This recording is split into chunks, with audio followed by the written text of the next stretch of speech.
Cuando llegamos al aeropuerto, el taxista cerró los seguros de las puertas con un clic que me heló la sangre. «No se baje aquí, señora. En 5 minutos va a entender por qué». Su voz temblaba. Sus ojos en el espejo retrovisor no mentían. Tenía miedo real.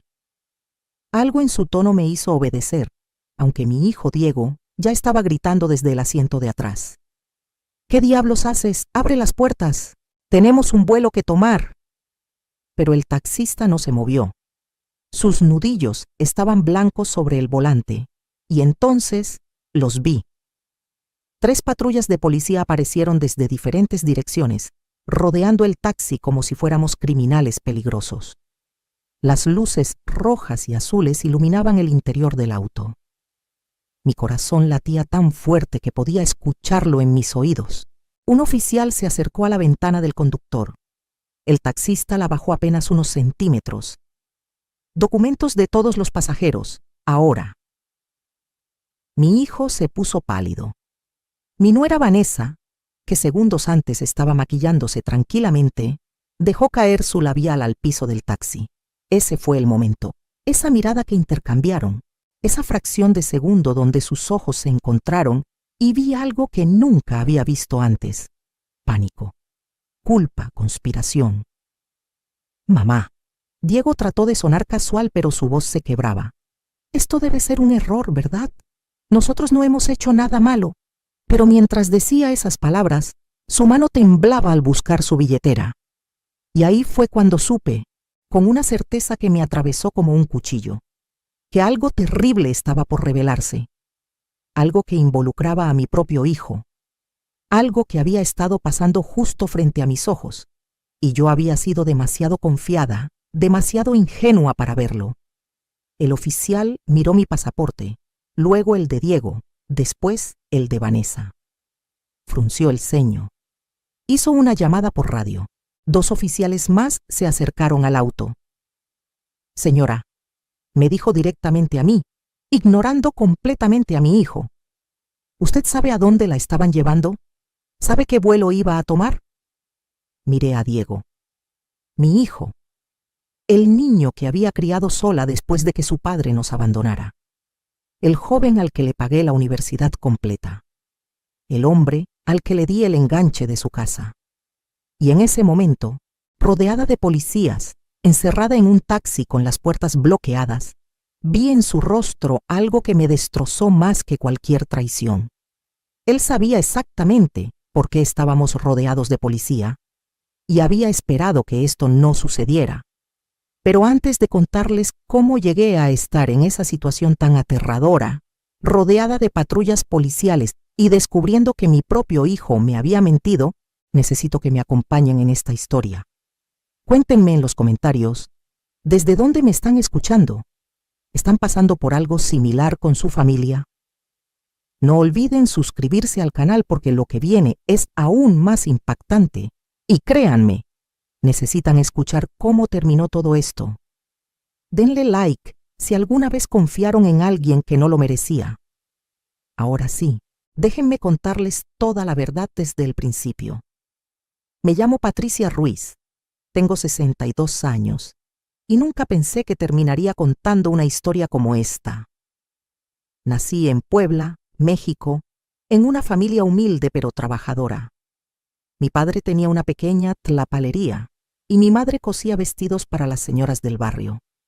Aprendí desde niña que el trabajo duro y la familia eran lo más sagrado en la vida. Esos valores me los llevé cuando me casé con Roberto a los 23 años. Diego nació un año después. Mi bebé hermoso, mi razón de vivir. Pero cuando Diego tenía apenas 5 años, Roberto me dejó por una mujer 20 años menor que trabajaba en su oficina. Se fue de la casa un martes por la tarde, dejándome una nota sobre la mesa de la cocina y 3 meses de renta atrasada. Desde ese día, me convertí en mamá y papá para Diego. Trabajé doble turno en una fábrica textil durante 10 años. Mis manos se llenaron de callos, mi espalda se dobló del cansancio, pero Diego nunca pasó hambre. Nunca le faltó un cuaderno para la escuela. Nunca se quedó sin uniforme limpio. Cuando Diego cumplió 17 años, vendí el único terreno que me había dejado mi padre para pagarle la preparatoria privada. Él quería estudiar administración de empresas.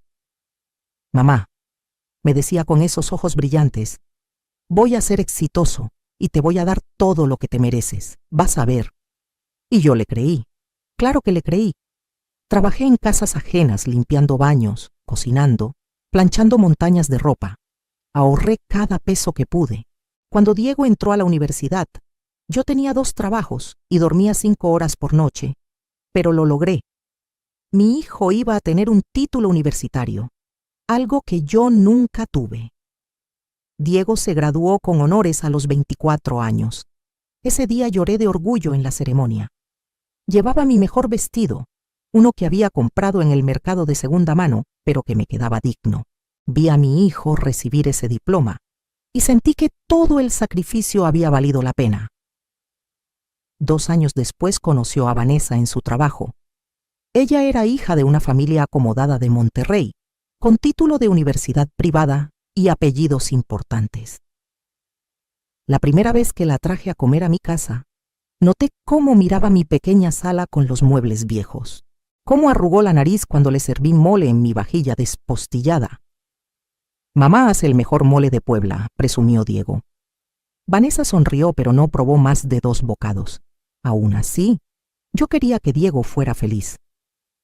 Cuando me pidió ayuda para el enganche de su boda, vendí las joyas de mi madre. Eran lo único de valor que me quedaba. Aretes de oro con pequeños rubíes, un anillo que había pasado 3 generaciones en mi familia. Los vendí y le di a Diego $18,000. Te lo voy a pagar, mamá, en cuanto me asciendan. Nunca me pagó. Para su boda, la familia de Vanessa organizó todo. Yo solo era la mamá del novio, sentada en una mesa al fondo del salón, mientras los padres de ella presidían la fiesta desde el lugar de honor. Vanessa ni siquiera me consultó sobre el menú. Cuando sugerí que quizás podrían incluir algunos platillos tradicionales mexicanos, ella me dijo, con una sonrisa fría, Patricia, esto es una boda elegante, no una feria del pueblo. Me tragué la humillación. Por Diego.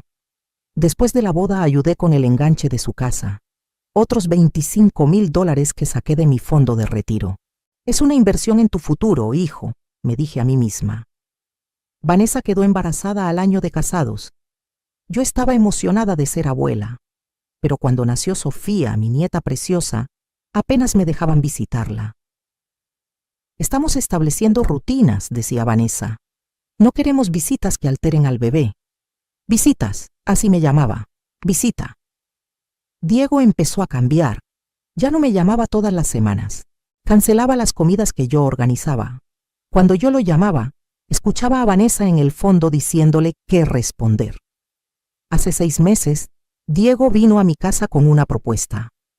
Necesitaban dinero para expandir el negocio que Vanessa había empezado, una boutique de ropa. Mamá, esta es una oportunidad increíble. Te voy a poner como socia. Vas a ganar mucho dinero. Le di $32,000, todo lo que me quedaba de mis ahorros de toda una vida. Nunca vi un centavo de retorno. Nunca vi ningún papel que me hiciera socia de nada. Y entonces, hace 3 semanas, Diego llegó a mi casa con Vanessa. Traían boletos de avión. Mamá, te tenemos una sorpresa. Te vamos a llevar de viaje a Cancún, todo pagado. Te lo mereces después de tanto trabajo. Yo no podía creerlo. Finalmente mi hijo me estaba agradeciendo. Me estaba valorando. Qué tonta fui. Porque ese viaje a Cancún, esos boletos de avión, ese taxista que cerró las puertas del auto cuando llegamos al aeropuerto, todo era parte de un plan que Diego y Vanessa habían diseñado cuidadosamente. Un plan para deshacerse de mí, para siempre. Los 3 días antes del viaje fueron extraños, demasiado extraños. Diego comenzó a visitarme con una frecuencia inusual. Apareció un lunes por la tarde con comida china, mi favorita. El martes llegó con flores. El miércoles me llevó a cenar a un restaurante que yo nunca podría pagar. Mamá, quiero que sepas cuánto te aprecio, me dijo esa noche, tomando mi mano sobre la mesa. Sé que no te lo he demostrado últimamente, pero eso va a cambiar. Yo quería creer que mi hijo finalmente había abierto los ojos, que finalmente estaba reconociendo todo lo que había hecho por él. Pero había algo en su mirada que no terminaba de convencerme, algo forzado en su sonrisa, como si estuviera siguiendo un guión.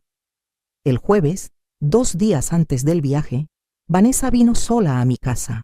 Eso nunca había pasado. Ella nunca me visitaba sin Diego. Patricia, me dijo sentándose en mi pequeño sofá, quiero disculparme.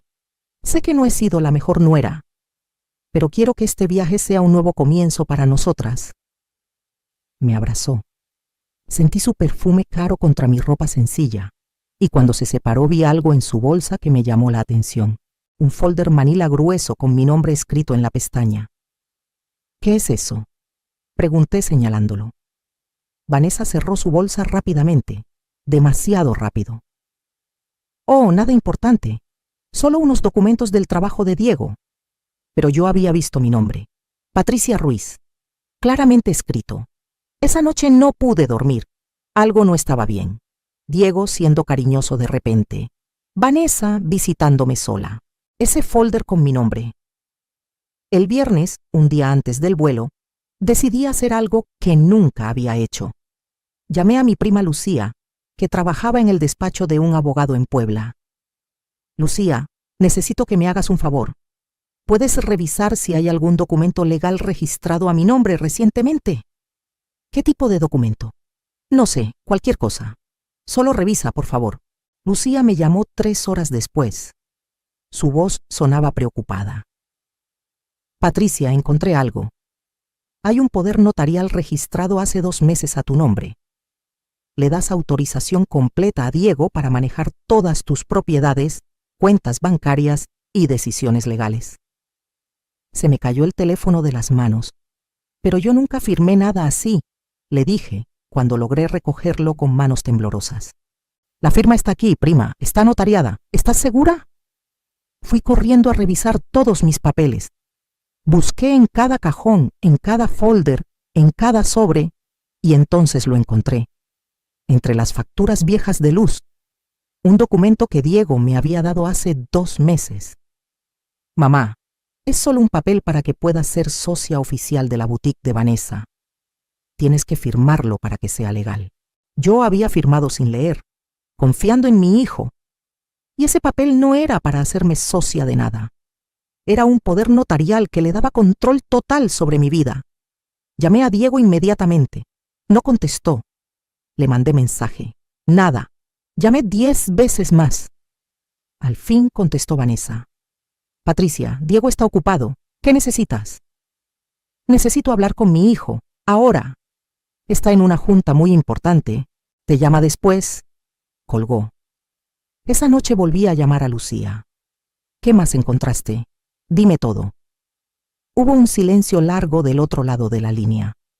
Prima, hay solicitudes para vender tu casa, para cerrar tus cuentas bancarias, para transferir tu pensión a una cuenta que Diego maneja. Todo está en trámite. Solo falta que tú no estés. ¿Que yo no esté? Que no estés en México, o que no estés disponible para detenerlo.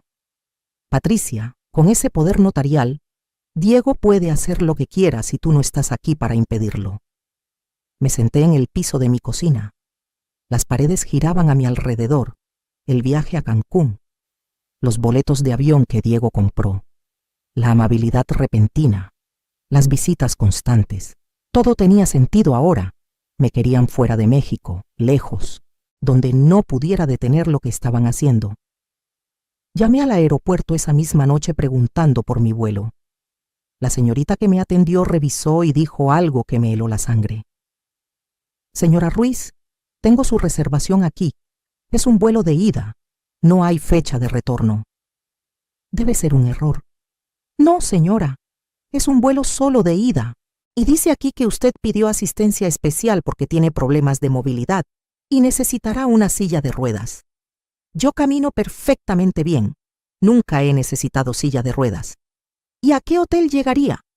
Dice aquí que la llevarán directamente a Residencias del Sol. Un momento. Eso no es un hotel.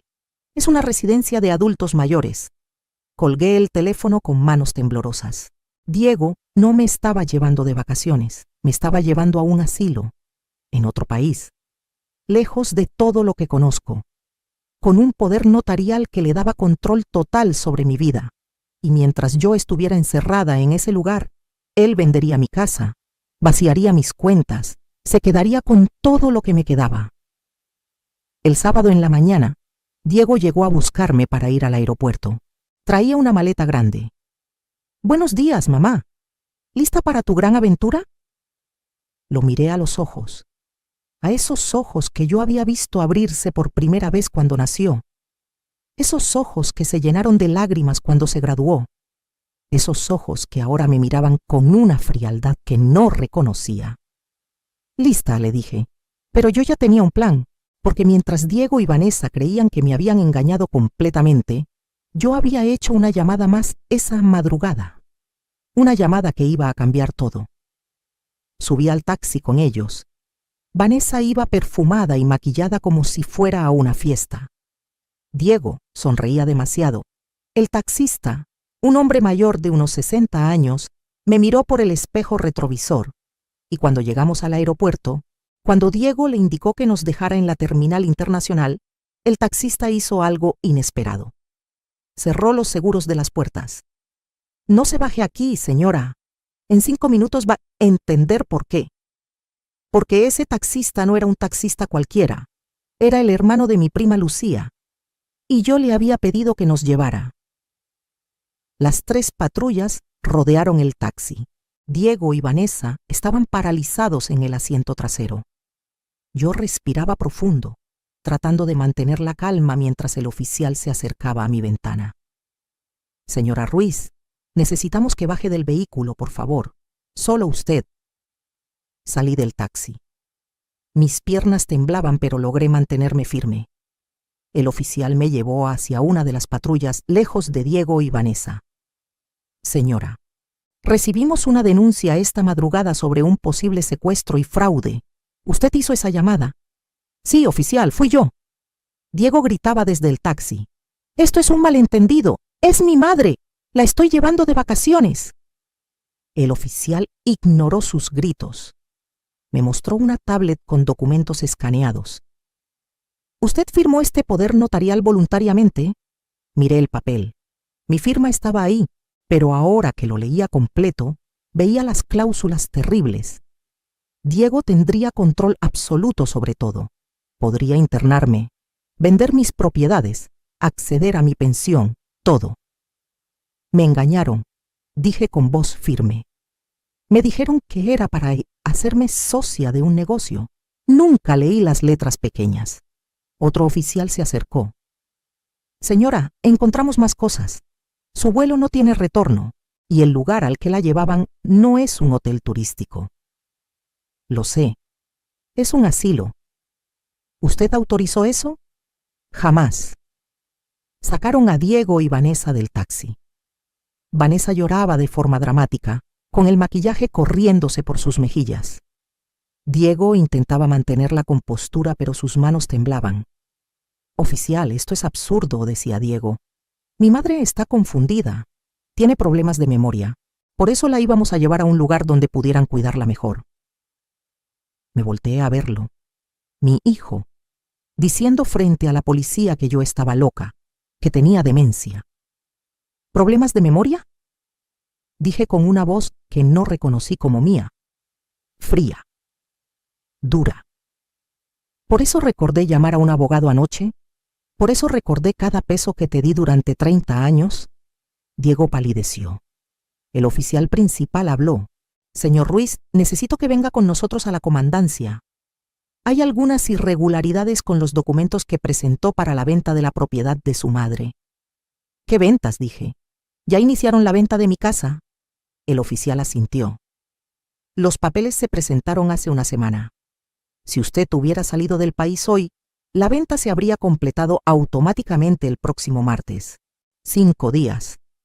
En 5 días mi casa habría sido de Diego». Vanessa comenzó a sollozar más fuerte. «Patricia, por favor, diles que esto es un malentendido». Diego solo quería ayudarte. Pensamos que estarías mejor en un lugar con cuidado profesional. ¿Ayudarme? Dije. ¿Robándome mi casa? ¿Enviándome a otro país? ¿Diciéndole a la policía que estoy loca? No es robo si eres familia, murmuró Vanessa. Esas palabras, esas malditas palabras. El oficial las escuchó. Señora, eso no es correcto.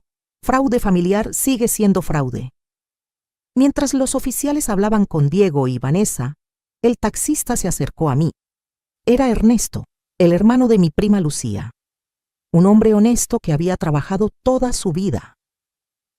Hiciste bien en llamarme, Patricia, me dijo en voz baja. Cuando Lucía me contó lo que estaba pasando, supe que tenías que tener pruebas. Tenía que ver sus caras cuando se dieran cuenta que los descubriste. Gracias, Ernesto. Pero entonces Ernesto agregó algo más. Algo que yo no esperaba. Patricia, hay algo más que Lucía me pidió que te dijera. Algo que descubrió anoche y no quiso decirte por teléfono. Mi corazón se aceleró. ¿Qué cosa? Tu esposo, Roberto, el que te abandonó hace 30 años. ¿Qué tiene que ver Roberto con esto? Murió hace 8 años, en Guadalajara. Me quedé helada. Roberto había muerto y yo no lo sabía. Pero, ¿por qué Ernesto me lo decía ahora? Y dejó una herencia, continuó Ernesto. Una herencia grande. Tenía un negocio de importaciones muy exitoso. Cuando murió, dejó instrucciones específicas de que parte de su dinero fuera para ti y para Diego. ¿Qué? La mitad era para ti, Patricia. $2 millones. La otra mitad para Diego. El mundo se detuvo a mi alrededor. $2 millones. ¿Y dónde está ese dinero?, pregunté, aunque ya sabía la respuesta. Diego lo cobró todo hace 5 años. Presentó documentos diciendo que tú habías muerto, que él era el único heredero. Cerré los ojos. Todo tenía sentido ahora. Hace 5 años, Diego de repente tuvo dinero para abrir su negocio, para comprar su casa, para casarse con Vanessa en una boda lujosa, dinero que yo pensé que había ganado con su trabajo, pero no. Era mi dinero. La herencia que Roberto me había dejado como compensación por todos esos años de abandono. Y Diego la había robado presentando documentos falsos. ¿Lucía tiene pruebas de esto?, pregunté con voz temblorosa. Ernesto sacó un sobre de su chamarra. Copias de todo. Los documentos del testamento de Roberto. Los papeles falsos que Diego presentó declarando tu muerte. Los registros bancarios mostrando cómo gastó el dinero. Tomé el sobre con manos que ya no temblaban. Ya no sentía tristeza, ya no sentía dolor. Sentía algo mucho más poderoso: justicia. Caminé hacia donde Diego estaba esposado. Los oficiales me vieron acercarme, pero no me detuvieron. Mi hijo levantó la vista. Por primera vez en años, realmente me miró a los ojos. Mamá, por favor, podemos arreglar esto, somos familia. Abrí el sobre frente a él. Saqué los documentos uno por uno. ¿Esto también lo podemos arreglar, Diego? ¿El acta de defunción falsa que presentaste diciendo que yo había muerto? ¿Los $2 millones que robaste de la herencia de tu padre? Su rostro se transformó. El color desapareció completamente. Vanessa dio un paso atrás, alejándose de él como si se acabara de dar cuenta de algo horrible. Tú dijiste que ese dinero era de tu trabajo, susurró Vanessa. Dijiste que lo habías ahorrado. Diego no respondió. No podía. Estaba atrapado. El oficial tomó los documentos de mis manos, los revisó rápidamente. Su expresión cambió. Señor Ruiz, esto es fraude de herencia, falsificación de documentos oficiales. Esto ya no es solo un problema civil, son cargos criminales. Miré a mi hijo siendo llevado hacia la patrulla. Vanessa lloraba histéricamente, gritando que ella no sabía nada, que Diego la había engañado también. Y yo me quedé ahí parada, en el estacionamiento del aeropuerto, con un sobre lleno de verdades en mis manos. Mi hijo me había robado $2 millones. Me había declarado muerta.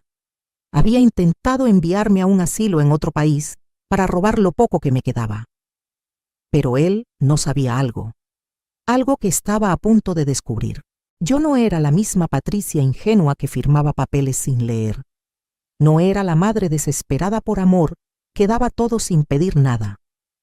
Esa Patricia había muerto en ese taxi, rodeada de policías. La mujer que quedó era alguien completamente diferente, y tenía un plan para cada uno de ellos. Los siguientes días fueron una actuación digna de un Oscar. Diego quedó libre bajo fianza que pagó la familia de Vanessa, $25,000 que sus suegros pusieron con tal de mantener las apariencias. Mientras tanto, yo regresé a mi casa como si nada hubiera pasado, como si estuviera devastada, confundida, vulnerable. Diego me llamó esa misma noche. Su voz temblaba. «Mamá, necesito hablar contigo, por favor». «No tengo nada que hablar contigo», le dije, dejando que mi voz sonara quebrada, derrotada. «Mamá, por favor, déjame explicarte, fue un malentendido. Yo nunca quise hacerte daño». Colgué, pero dejé que pensara que estaba destrozada emocionalmente, débil, fácil de manipular todavía, porque la verdad era muy diferente. Esa misma tarde, 3 horas después del incidente en el aeropuerto, me reuní con Lucía y con un abogado que ella conocía. Se llamaba licenciado Mendoza, un hombre de unos 50 años, con una reputación impecable en casos de fraude familiar. «Señora Ruiz», me dijo después de revisar todos los documentos, «usted tiene un caso extremadamente sólido. Su hijo cometió múltiples delitos: fraude de herencia, falsificación de documentos, intento de secuestro, abuso de confianza. Podría enfrentar entre 10 y 15 años de prisión». «No quiero que vaya a la cárcel», dije. El abogado me miró sorprendido. Lucía también. «¿No quiere?» «Todavía no», aclaré. «Primero quiero recuperar cada peso que me robó, cada centavo que le di, cada dólar de esa herencia, y quiero que sienta lo que es perderlo todo, como yo lo sentí cuando él me traicionó». El licenciado Mendoza sonrió ligeramente. «Entonces necesitamos ser estratégicos». Durante los siguientes 5 días, trabajamos en silencio absoluto. Mientras Diego y Vanessa pensaban que yo estaba escondida en mi casa llorando, yo estaba construyendo un caso legal perfecto contra ellos. Primero, el licenciado Mendoza presentó una demanda para anular el poder notarial. Con las pruebas de que me habían engañado, el juez lo revocó inmediatamente. Diego ya no tenía control sobre nada mío.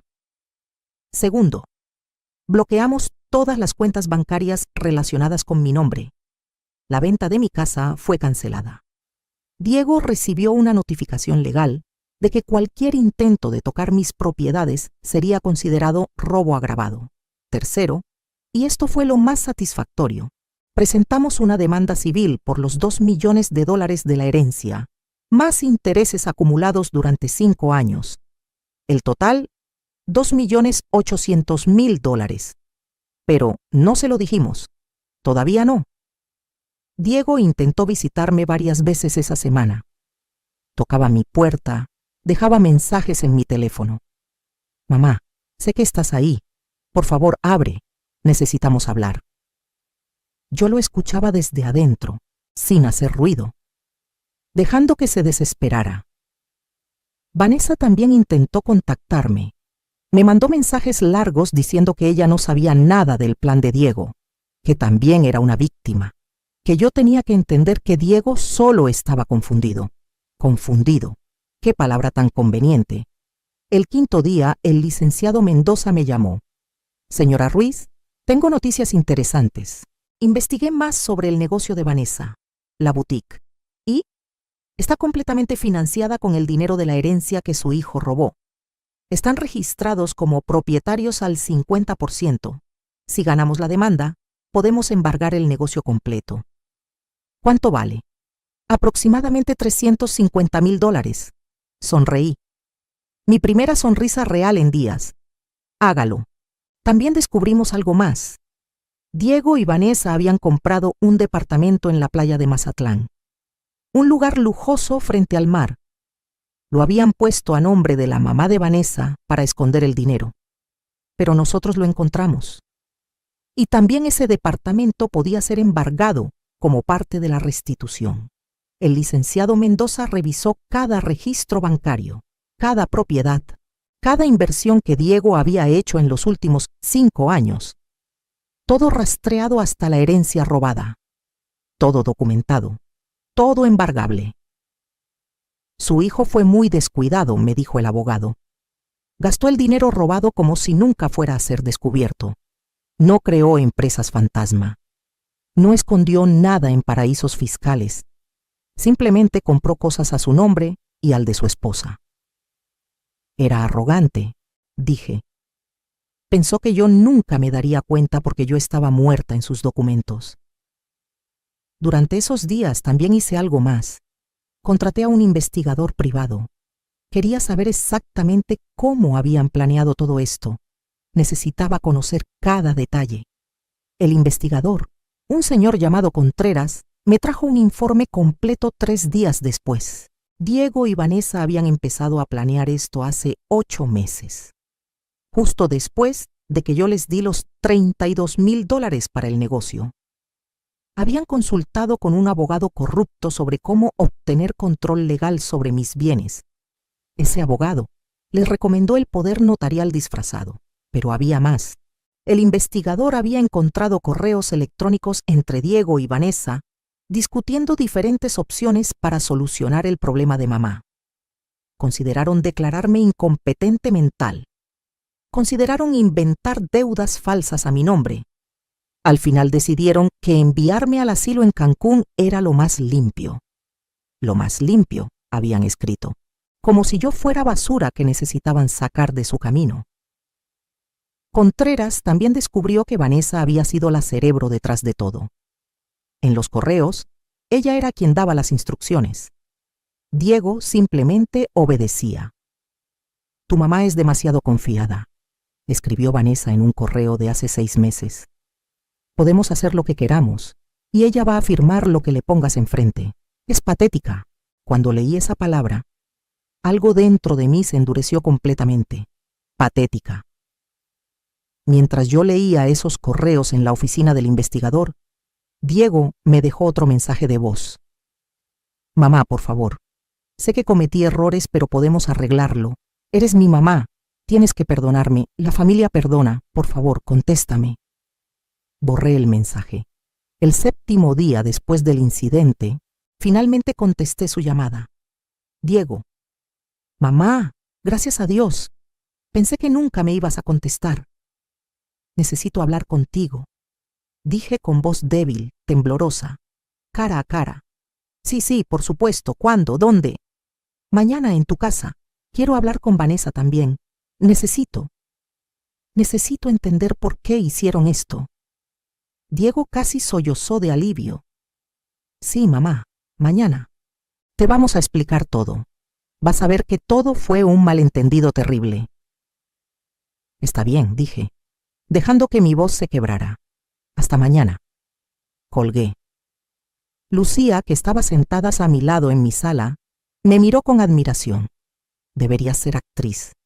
He actuado toda mi vida, le dije, actuando que no me dolía cuando me despreciaban, actuando que estaba bien cuando me robaban, actuando que era feliz cuando me humillaban. Pero ahora ya no estás actuando, Beto, ¿verdad? Ahora, dije mirando los documentos legales sobre mi mesa, ahora soy yo misma por primera vez en 62 años. Esa noche preparé mi ropa para el día siguiente. Un vestido sencillo, mis zapatos cómodos, mi bolsa vieja con las correas gastadas. Quería verme como siempre, como la Patricia vulnerable que ellos conocían. Pero en esa bolsa llevaba algo que ellos nunca esperarían. Un sobre con documentos legales que iban a destruir sus vidas tal como ellos habían intentado destruir la mía. Y esta vez, yo sería quien tuviera la última palabra. Llegué a la casa de Diego a las 10 de la mañana, la casa que yo había ayudado a pagar con el enganche de $25,000. La casa que ellos pensaban que era completamente suya. Diego abrió la puerta con una sonrisa nerviosa. Vanessa estaba detrás de él, vestida elegantemente como siempre, pero sus ojos estaban hinchados. Había estado llorando. «Mamá, pasa por favor», dijo Diego, tomando mi brazo con una delicadeza falsa que me dio náuseas. Entré. La sala estaba perfectamente decorada, muebles caros, una televisión enorme, cuadros de arte moderno en las paredes, todo comprado con mi dinero, con la herencia que me robaron. «¿Quieres café, Patricia?», preguntó Vanessa con voz suave. «No, gracias». Me senté en el sofá. Ellos se sentaron frente a mí, tomados de la mano como una pareja unida enfrentando una crisis. «Mamá», comenzó Diego, «quiero que sepas que lamento muchísimo todo lo que pasó. Yo nunca quise asustarte. Nunca quise hacerte sentir así». «¿Así cómo?», pregunté con voz débil. «Traicionada», dijo Vanessa. «Sé que así te debes sentir. Pero créeme, Patricia, todo fue un terrible malentendido». «¿Un malentendido?», repetí. «Sí». Diego se inclinó hacia adelante. «Nosotros de verdad pensamos que estarías mejor en un lugar donde te pudieran cuidar. Tú vives sola, mamá. ¿Qué pasa si te caes? Si te enfermas? Nosotros estábamos preocupados por ti». Asentí lentamente, como si estuviera considerando sus palabras. «Y el poder notarial», continuó Diego, «era solo para ayudarte, para que yo pudiera manejar tus cosas si algo te pasaba». «Algo como enviarme a un asilo sin mi consentimiento», dije. Diego palideció. «No, mamá, no era así. Tú malinterpretaste todo». «¿Y la venta de mi casa?», pregunté. «También malinterpreté eso». Hubo un silencio tenso. Vanessa apretó la mano de Diego. «Eso», Diego tragó saliva. «Eso era para tu propio bien. Tu casa es muy grande para ti sola. Pensamos venderla y ponerte en un lugar más pequeño, más manejable. Iba a ser mejor para ti. ¿Y el dinero de la venta? Lo íbamos a guardar para ti», mintió Diego con facilidad. «Para tus gastos médicos futuros». Los miré. Mi hijo y su esposa. Sentados ahí, mirándome con expresiones de preocupación fabricadas, mintiendo descaradamente en mi cara. «Entiendo», dije suavemente. Diego exhaló con alivio. «¿Sí? ¿De verdad entiendes, mamá?» «Sí», dije. «Entiendo perfectamente». Saqué el sobre de mi bolsa. Lo puse sobre la mesa de centro entre nosotros. «¿Qué es eso?», preguntó Vanessa, su voz súbitamente cautelosa. «Ábrelo», le dije a Diego. Él lo tomó con manos temblorosas. Sacó los documentos. Sus ojos recorrieron la primera página, luego la segunda. El color desapareció de su rostro. «¿Qué es?», preguntó Vanessa, tratando de ver. Diego no respondió. Seguía leyendo página tras página, su expresión transformándose de confusión a horror. «¿Qué es, Diego?». Vanessa le arrebató los papeles, y entonces ella también lo vio. «Demanda civil por restitución de herencia fraudulentamente obtenida», leyó en voz alta. $2.800.000 más costas legales. Vanessa dejó caer los papeles. «¿Qué es esto?». «Es la herencia de Roberto», dije con voz tranquila. «Mi herencia, la que Diego robó hace 5 años diciendo que yo estaba muerta». «Mamá, yo puedo explicar». «No», dije, y mi voz ya no era débil, era firme, fría. «Ya no vas a explicar nada, ahora vas a escuchar». Me puse de pie, los miré desde arriba. «Hace 5 años tu padre murió. El hombre que nos abandonó dejó un testamento. La mitad de su dinero era para ti, la otra mitad para mí. $2 millones para mí. Pero tú presentaste documentos falsos diciendo que yo había muerto. Te quedaste con todo. Mamá, yo necesitaba ese dinero». «Necesitabas», grité, y ambos se sobresaltaron. Nunca me habían escuchado gritar. «¿Y qué crees que yo necesitaba cuando trabajaba 18 horas al día para pagar tu universidad? ¿Qué necesitaba cuando vendí las joyas de mi madre para tu boda? ¿Qué necesitaba cuando te di mis últimos ahorros para el negocio de tu esposa?» Diego intentó hablar, pero yo continué. «En la página 4, dije señalando los documentos, van a encontrar el embargo de la boutique de Vanessa. Todo ese negocio ahora es mío hasta que paguen la deuda. ¡No puedes hacer eso!, gritó Vanessa. ¡Es mi negocio! Construido con mi dinero, dije. En la página 7 encontrarán el embargo del departamento de Mazatlán. Ese también es mío ahora. Ese departamento está a nombre de mi madre, dijo Vanessa. Sonreí. Sí, pero mi investigador encontró los registros de transferencia. El dinero vino de la cuenta de Diego. Dinero de la herencia robada. El juez ya aprobó el embargo. Mamá, por favor. Diego se puso de pie, las lágrimas corriendo por sus mejillas. Soy tu hijo. No puedes destruirme así. No te estoy destruyendo, dije. Tú te destruiste solo cuando decidiste robarme, cuando decidiste declararme muerta, cuando intentaste encerrarme en un asilo para quedarte con lo poco que me quedaba. Fue idea de ella. Diego señaló a Vanessa. Ella me convenció. Yo nunca hubiera. ¡Cobarde!, gritó Vanessa. Tú querías el dinero tanto como yo. Y ahí estaban, volteándose uno contra el otro, tal como sabía que pasaría. Tienes razón, le dije a Vanessa. Tu esposo es un cobarde, pero tú eres algo peor. Leí tus correos electrónicos. Vanessa se quedó congelada. Cada palabra que escribiste sobre mí, llamándome patética, diciéndole a Diego que me podían manipular fácilmente, planeando cómo deshacerse de la mamá estorbosa. ¿Cómo conseguiste esos correos?, susurró Vanessa. Tengo un buen abogado y un mejor investigador, dije, y ambos están testificando en tu contra en el juicio penal que viene. ¿Juicio penal? Diego casi se desmaya. Fraude de herencia, falsificación de documentos, intento de secuestro, abuso de confianza, enumeré. Entre 10 y 15 años de prisión si los encuentran culpables. Mamá, no puedes hacer esto. Diego se arrodilló frente a mí. Por favor, soy tu hijo, tu único hijo. Lo miré, de rodillas, suplicando, y por un momento, solo un momento, sentí pena. Pero entonces recordé sus ojos fríos cuando me dijo en el taxi que Vanessa no sabía que vendría al viaje. Recordé el acta de defunción falsa con mi nombre. Recordé la palabra patética en esos correos. Recordé los 30 años que trabajé hasta que mis manos sangraron para darle todo. Y la pena desapareció. Tienes 2 opciones, dije. Primera opción, van a juicio. Probablemente los condenen. Pierden todo de todas formas y van a prisión. ¿Y la segunda?, preguntó Vanessa con voz quebrada. Firman un acuerdo, me devuelven todo, la boutique, el departamento, cada peso que gastaron de mi herencia. Yo retiro los cargos criminales. Ustedes se quedan con sus trabajos, su libertad, y nunca me vuelven a buscar en la vida. Pero eso nos deja sin nada, dijo Diego. Exactamente como me querían dejar a mí, dije. Con la diferencia de que yo les doy una opción. Ustedes nunca me dieron ninguna. Vanessa miró a Diego. Diego miró el piso. ¿Cuánto tiempo tenemos para decidir?, preguntó Vanessa. 24 horas, dije.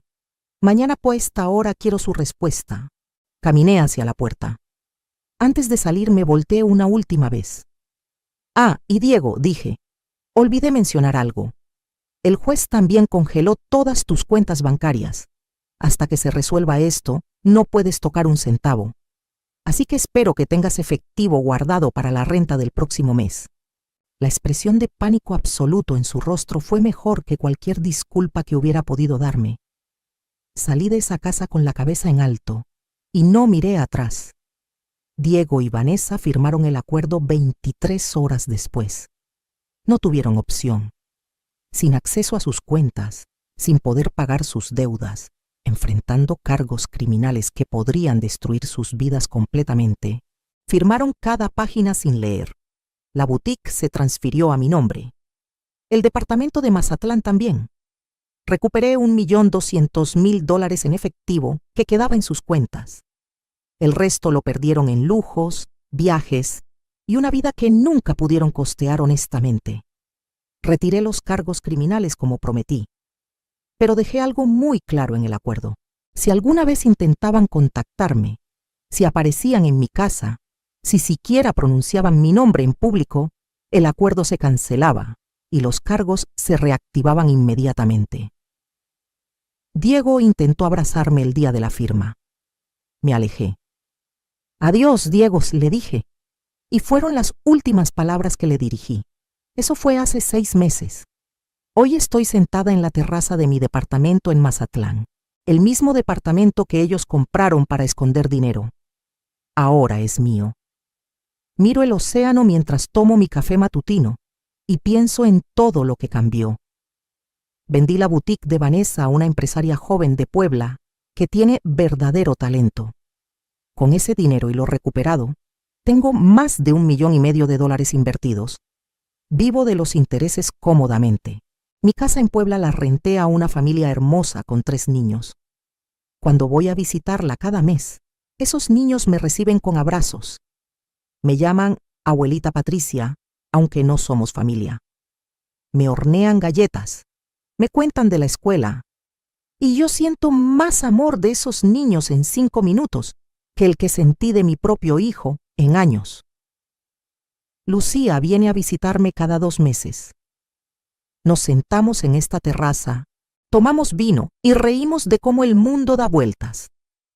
¿Extrañas a Diego?, me preguntó la última vez. Extraño al niño que fue, le dije. Al niño que cargué en brazos, pero al hombre en que se convirtió, a ese no lo extraño para nada. No sé qué fue de Diego y Vanessa. Escuché que se divorciaron 3 meses después de firmar el acuerdo, que ella regresó con sus padres en Monterrey, que él vive en un departamento pequeño trabajando en un empleo que apenas le alcanza para sobrevivir. Una parte pequeña de mí, muy pequeña, siente lástima. Pero entonces recuerdo el acta de defunción falsa con mi nombre. Recuerdo la palabra patética. Recuerdo estar rodeada de policías en ese aeropuerto. Y la lástima desaparece. A mis 62 años aprendí la lección más importante de mi vida. El amor no es sacrificarse hasta desaparecer. El amor verdadero incluye dignidad, respeto y límites sanos. Durante 30 años me vacié por completo para llenar a otros. Y esos otros tomaron todo sin agradecer nada. Ahora vivo para mí. Viajo cuando quiero. Como en restaurantes buenos. Compro libros que siempre quise leer. Duermo sin preocupaciones. Y por primera vez en décadas, soy verdaderamente feliz. Si están pasando por algo similar, si tienen familia que los usa, que los explota, que abusa de su generosidad, quiero que sepan algo. Nunca es tarde para decir basta. Nunca es tarde para recuperar su dignidad. Ustedes no nacieron para ser banco de nadie, ni esclavo emocional de ninguna familia. Cuéntenme en los comentarios. ¿Alguna vez tuvieron que poner límites drásticos con su familia? ¿Cómo salió? Denle like si esta historia les tocó el corazón y suscríbanse al canal porque aquí compartimos historias reales de mujeres que recuperaron su poder. Gracias por acompañarme hasta el final. Les mando un abrazo grande desde Mazatlán.